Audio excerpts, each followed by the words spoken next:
The Syriac Orthodox Church states that the fasting of Al-Ba'ath, or the fasting of Nineveh, as it is known in Iraq, dates back to about the 4th century before Christ.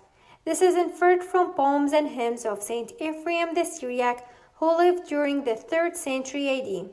This fast is named this way because of the people of Nineveh were the first to fast it in the Old Testament, seeking God's mercy and forgiveness after complying with God's warning given to them through the prophet Jonah. And so everyone in the city fasted, the old and the young, humans and animals alike, with compassion for God. And God turned away from the fierceness of his anger and from what he was going to do with them. This fast lasts for 3 days only, beginning on the morning of the 3rd Monday before Lent. After being neglected over the generations, More Dionysius, son of Salabi, mentions that it was Saint Martha of Tekret who imposed it on the Church of the East in the Nineveh region first, in the 6th century AD.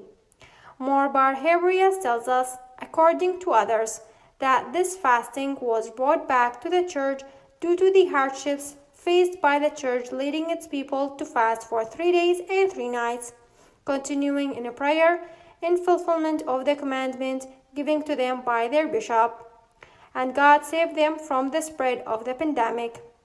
The Armenians adopted this fasting from the Syriacs, calling it Subtitles, as well as the Copts, who adopted it during the reign of Anba Abraham the Syriac, the 62nd Patriarch of Alexandria. This fasting is very popular for the Syriacs.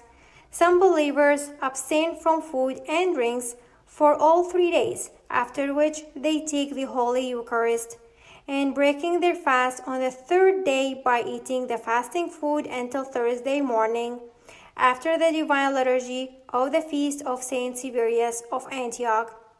As for the rest of the believers, they abstain from food and drink until noon or afternoon, after which they eat food designated for fasting, spending the fasting period with prayer recited in the melody of Lent prayers. May the Lord accept our fasting and give us strength and repentance to come closer to the Lord.